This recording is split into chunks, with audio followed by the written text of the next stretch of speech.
I watched The Killing of a Sacred Deer.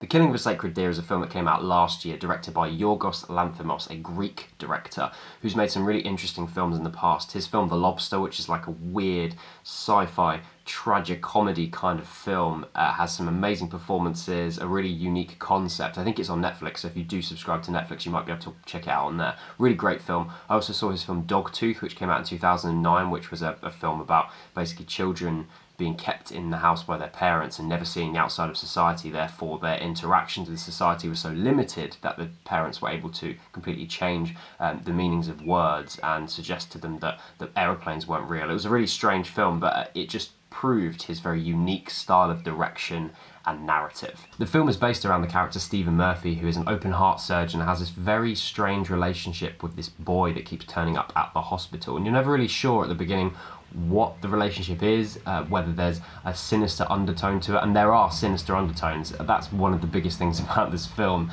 The sinister undertones just come at you over and over again. There are moments of comedy, but it's always undercut with this bite. You're not sure if you should be finding the things you're finding funny.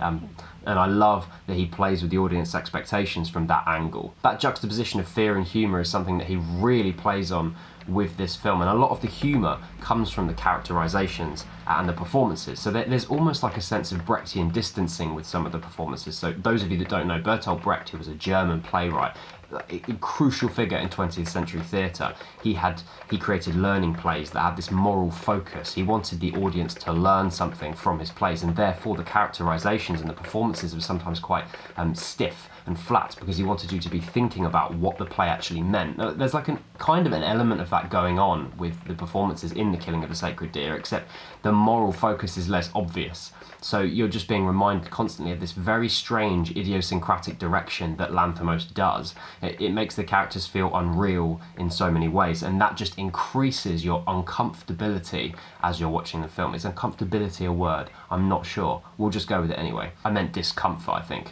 As much as I appreciated these things about the film, I definitely enjoyed it a lot less than other Lanthimos films, and I think that's because the unease is just so unique in this film. I can't remember the last time I felt so uneasy about a film which doesn't use conventions to create that unease. So you watch like Hereditary, the horror film that's coming out soon, the A24 releasing, that looks terrifying, but the way that they create unease seems obvious based on the trailer, whereas with this, the unease that Lanthimos creates is not obvious at all, and that is what made me, when I finished the film, I was kind of thinking, what? I don't know what to make of this film. I'm not sure how I feel, and as I've thought about it more in the coming days, I'm coming to appreciate what Lanthimos has done even more. It definitely rewards a second watch, I think, and I will be watching it again soon, just so I can really sort of try and hone down more into what he's doing with this film. I would recommend people watch this film. I'd just be prepared to watch something that's quite unique in its approach,